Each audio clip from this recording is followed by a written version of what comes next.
एक व्यक्ति मुनि बनता है। मुनि बनने की 3 अवस्थाएं बतलाई गई हैं। पहली अवस्था, मध्यम अवस्था और वृद्ध अवस्था या प्रौढ़ अवस्था। तो छोटी अवस्था में मुनि बनता है, उसके सामने बहुत समय है साधना का। मध्यम वय में बनता है, उसके सामने भी है। अब जो वृद्ध अवस्था में बनता है, समय उसके साथ कम रहता है, तो फिर क्या होना चाहिए?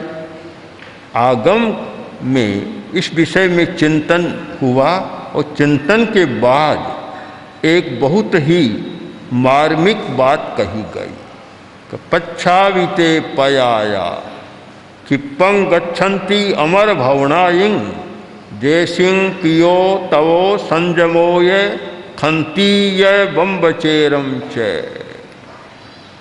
पश्चात प्रयात है।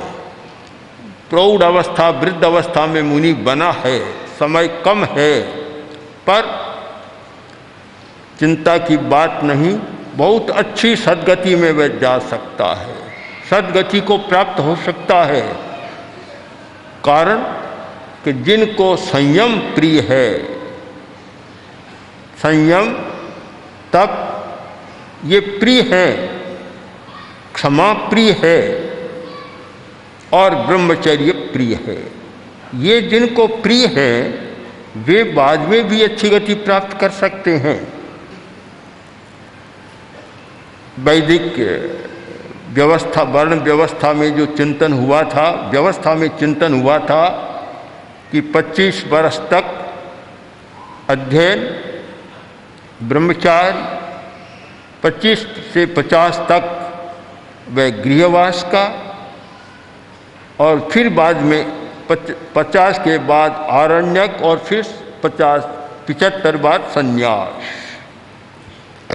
वानप्रस्थ एक जो अवस्था है, तीसरी अवस्था, वह अवस्था बड़ी महत्वपूर्ण है।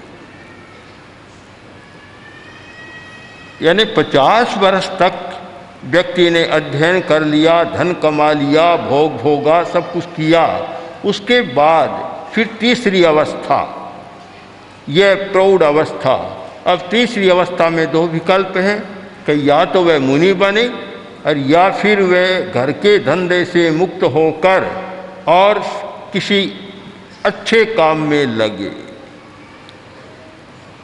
परंतु आजकल तो स्थिति यह है कि 25 भी गया, 50 भी गया, 75 भी गया और 80 की तैयारी, 90 की तैयारी, और पूछा जाए तो कहीं तो उत्तर मिलता है कि एक शादी और कर लूं, कहीं है कि एक दुकान कहीं और जमा लूं, कहीं शादी। यह ममत्व का बंधन या स्वार्थ का बंधन,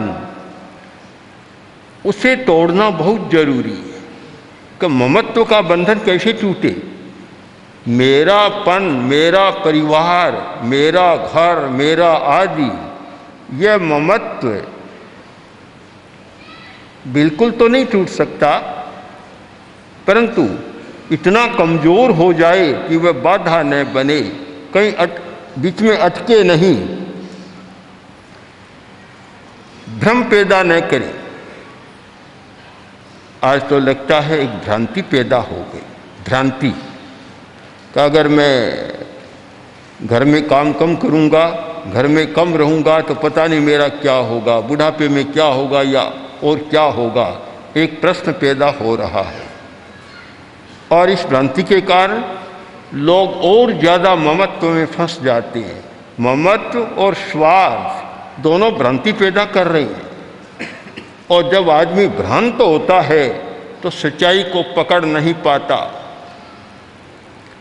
रोगी गया डॉक्टर के पास, जाकर बोला, डॉक्टर साहब आप मेरा इलाज करें, इलाज करें, मैं बहुत दुखी हूँ, बहुत व्यथा भोग रहा हूँ। काफ़ी लंबा चौड़ा भाषण दे डाला।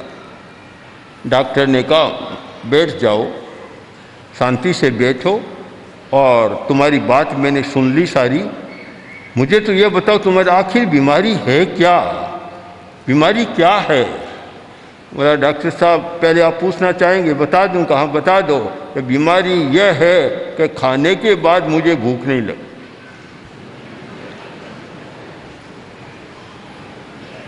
अब इस बीमारी का इलाज आप कहाँ से लाएंगे? एक भ्रांति पैदा हो जाती है, उसका इलाज करना बड़ा कठिन है। अगर वह कहता पेट में दर्द है तो डॉक्टर दवा दे देता, अगर कहता कि कब्ज है तो दवा मिल जाती, बुखार है तो दवा मिल जाती। अब भ्रांति की दवा कहाँ है?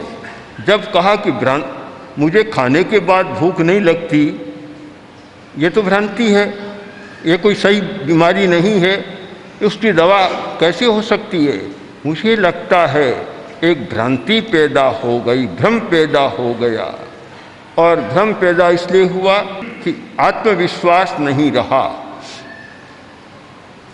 आदमी घर को छोड़ना नहीं चाहता। आश्चर्य की बात है, हमारे धर्म संघ में मुनि बने। मैं जब दीक्षित हुआ तब मैंने देखा 40 वर्ष के साधु बनते, पति पत्नी दोनों बनते, 50 वर्ष के बनते, 60 वर्ष तक। उस समय इससे ज़्यादा तो शारीरिक स्थिति नहीं रहती थी, 50 वर्ष तक मुनि बनते। आज ये हो गया कि इधर में जितनी दीक्षाएं हुई हैं उनमें लगभग छोटे व्यक्तियों ने, छोटे बच्चों ने या कुमारों ने दीक्षा ली है। न कोई 40 वर्ष का आया, न 50 वर्ष का आया, न कोई 60 का आया, और जोड़ा तो कोई आया भी नहीं शायद है। ये तो बंद ही हो गया। कहते हैं ना कि जम्बू स्वामी का निर्वाण हुआ और मोक्ष का दरवाज़ा बंद हो गया। तो ये मान लो कि आज पति पत्नी का जोड़ा दीक्षा लेने का दरवाज़ा कोई बंद हो गया बस। इसका कारण कि जीवन की 2 अवस्थाएं या 3 अवस्थाएं मान लो, एक भोग अवस्था, एक कर्म अवस्था और एक धर्म अवस्था, विशेष साधना की अवस्था। आदमी 40-50 वर्ष तक भोग अवस्था में रहता है, बात समझ में आ सकती है। कभी एक प्रकार का जीवन उसने जीना शुरू किया, जी रहा है। अब 50 का हो गया और वही जीवन का क्रम चले, अच्छा नहीं है, फिर बदलना चाहिए। धवल समारोह के अवसर पर आचार्यवर ने विदासर में प्रेरणा दी थी। पहले भी कहा था, विदासर में फिर इस बात पर प्रकाश डाला। तो उस समय श्रीचंद जी रामपुरिया उन्होंने अपना समर्पण किया कि मैं 60 वर्ष के बाद वकालत को छोड़ दूंगा, व्यापार को छोड़ दूंगा और धर्म संघ की सेवा में लगूंगा। और भी कुछ लोग आए, परंतु 1-2 आए, 2-3 आए। खेमचंद जी सेठिया ने वैसा तो नहीं किया, पर फिर भी समय का नियोजन काफ़ी किया। पर लगता है कि वैसा हो नहीं सका। आज तो और ज़्यादा फंस जाता है। आज की व्यावसायिक स्थिति या आज की मोहात्मक स्थिति ऐसी बन गई कि कोई भी घरवार को छोड़कर और व्यापक क्षेत्र में काम करने से कतराता है, सकुचाता है। इस पर विचार करना चाहिए। सब लोग जीवन भर तक अपने ही स्वार्थ की साधना करते रहें तो फिर बड़ा काम कोई दुनिया में हो नहीं सकता। बड़ा काम तभी हो सकता है कि वह व्यक्ति अपने स्वार्थ का विसर्जन करता है, स्वार्थ का त्याग करता है। पैसे का विसर्जन करना कठिन है पर ज़्यादा कठिन नहीं है। स्वार्थ का विसर्जन करना बहुत ज़्यादा कठिन है। और अपने जीवन की दिशा को बदल देना कि 60 वर्ष के बाद जीवन की दिशा को बदल दूंगा और समाज की सेवा, धर्म संघ की सेवा या राष्ट्र सेवा में लग जाऊंगा, यह एक अच्छा रास्ता है कि फिर जीवन की दिशा को बदल दे, किसी काम में लग जाए। समाज सेवा के भी बहुत बड़े काम हैं। धर्म संघ की सेवा के भी बहुत बड़े बड़े काम हैं और राष्ट्र की सेवा के भी बहुत बड़े काम हैं। अगर आधी पीढ़ी 50-60 के बाद की पीढ़ी अपने स्वार्थ से मुक्त होकर और इन कामों में लगे तो शायद राष्ट्र का भी बहुत अच्छा कल्याण हो सकता है और एक नई परंपरा का सूत्रपात हो सकता है। हर व्यक्ति को विचार तो करना चाहिए कि जीवन भर वही नहीं चलता रहे, दिशा बदलनी चाहिए, जीवन की दिशा बदले। भला मरते समय तक उसी चिंतन में रहे, अच्छा नहीं होता। एक प्रश्न सामने रखें कि बुढ़ापा अच्छा किसका होगा। आज वैज्ञानिक युग में बड़ा महत्वपूर्ण प्रश्न हो गया कि बुढ़ापा अच्छा कैसे हो। बचपन अच्छा हो यह माता पिता पर निर्भर है। बच्चा 10 वर्ष का है तब तक बहुत निर्भर रहता है माता पिता पर, और 16 वर्ष तक भी मान लो। फिर जब युवा बनता है तो अपने कमाई की दिशा में निर्भर होना शुरू होता है, थोड़ा स्वावलंबी बनता है, कुछ अर्जन करता है। अब जब 50 का हो गया, 60 का हो गया और फिर अवस्था के असर आते हैं, बीमारी भी क्यों शरीर की शक्ति कम होती है, रोग प्रतिरोधक शक्ति भी कमज़ोर बन जाती है, तब बीमारियों का भी वहाँ स्थान जमाने का मौका मिलता है। मन भी कमज़ोर हो जाता है। बहुत सावधान रहने की ज़रूरत है कि 40 वर्ष तक तो फिर भी मन शक्तिशाली रहता है और 40 की अवस्था पार की और मन भी दुर्बल होना शुरू हो जाएगा। फिर मानसिक विकृतियाँ, चाहे पागलपन न माने, पागलपन तो एक अलग अवस्था है, पर पागलपन जैसे लक्षण उसमें शुरू हो जाते हैं। चिड़चिड़ा होना, डिप्रेशन होना, बुरी बातें सोचना, बुरी कल्पनाएं करना, ये सारी मन की जो बीमारियां हैं वह अपना अड्डा जमाना शुरू कर देती है। साथ में भावात्मक संतुलन भी बिगड़ जाता है। इसलिए जरूरी है कि स्वास्थ्य के प्रति जागरूकता, मानसिक स्वास्थ्य के प्रति जागरूकता और भावात्मक स्वास्थ्य के प्रति जागरूकता, और वह तभी संभव है कि 50 वर्ष तक जैसा जीवन जिया वैसा जीवन बदलना शुरू कर दे। मैंने स्वयं 40 वर्ष का जीवन जी लिया, बाद में दिशा परिवर्तन की बात सोची और मैंने उस समय लेख भी लिखा। मैं 40 वर्ष का हो गया हूँ। अब कुछ समय पहले मैंने वह लेख पढ़ा तो मुझे भी आश्चर्य हुआ। जब मैं 50 का हुआ, एकदम खान पान में भी और कितना परिवर्तन करना चाहिए, दिशा बदल दी, काम की दिशा में भी बदल दी। हम 10-10 वर्ष के बाद अपनी जीवन की दिशा को बदलते रहे। 10वीं कालिक की निरुक्ति में 100 वर्ष की आयु का मान मानकर 10 दशाओं का निरूपण किया गया है।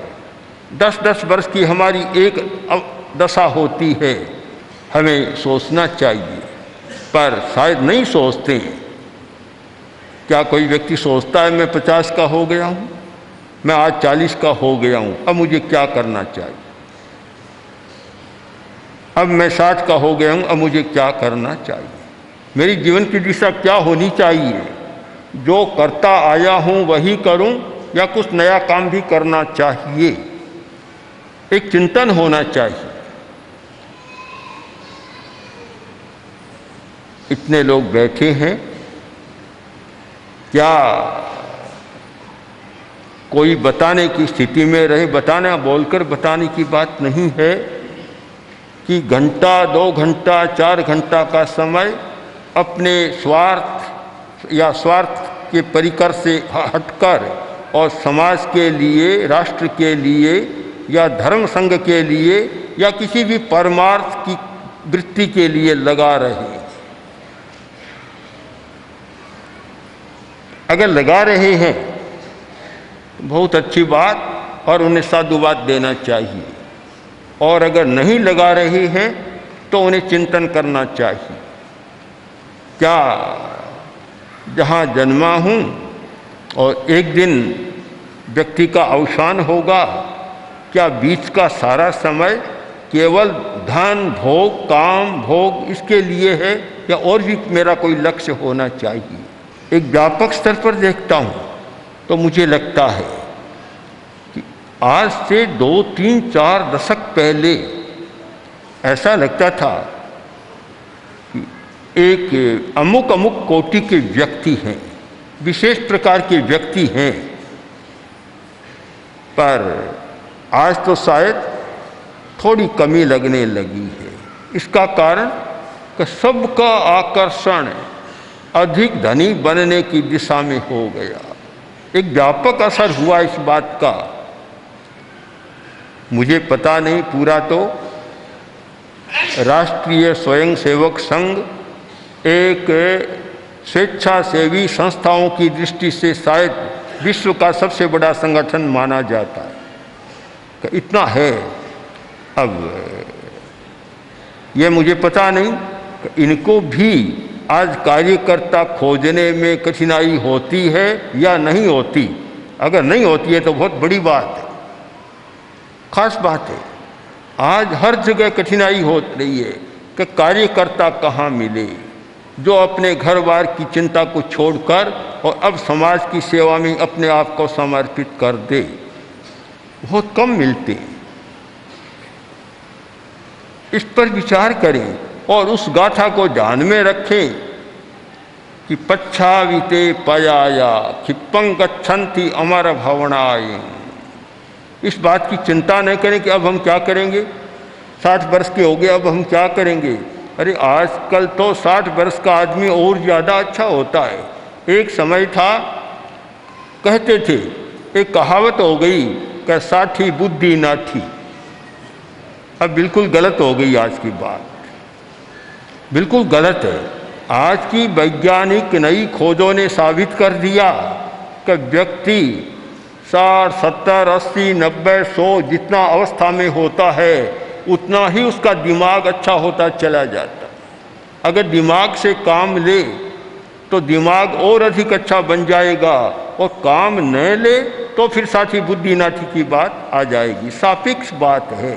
अगर काम लेता रहे, इसको निकम्मा न रखे, निकम्मा। अब मैं अपनी बात नहीं कह रहा हूँ, प्रसंगवश एक व्यंग्यात्मक बात बता रहा हूँ। किसी ने व्यंग में लिखा, एक व्यक्ति इजराइल में गया, डॉक्टर के पास गया और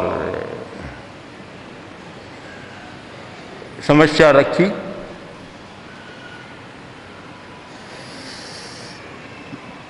आजकल ट्रांसप्लांटेशन होता है, प्रत्यारोपण होता है, तो कभी मस्तिष्क का प्रत्यारोपण, मुझे मस्तिष्क खरीदना है, मस्तिष्क।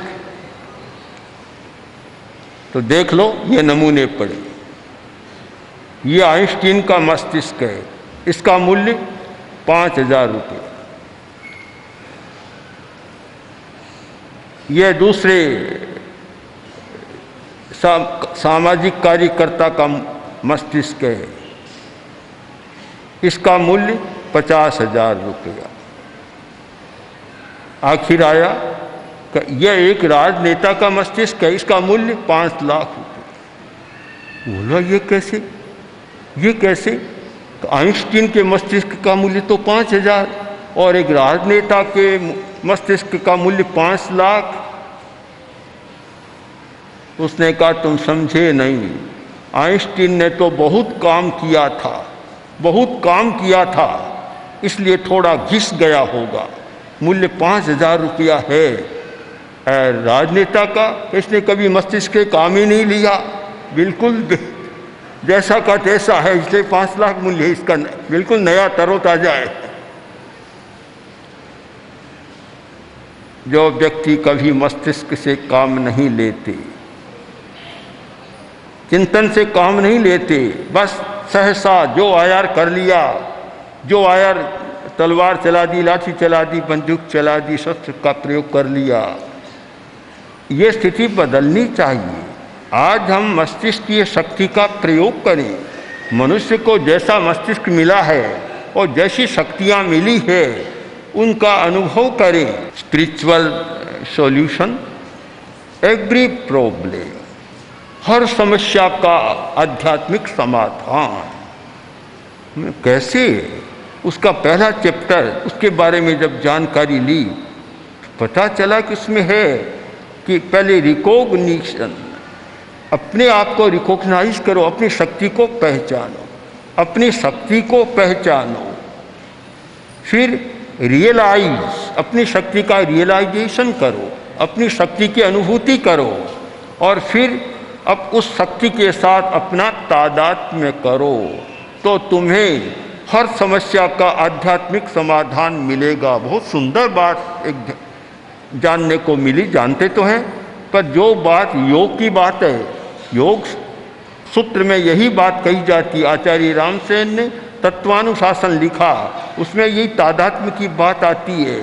तादात्म्य, शक्ति की पहचान,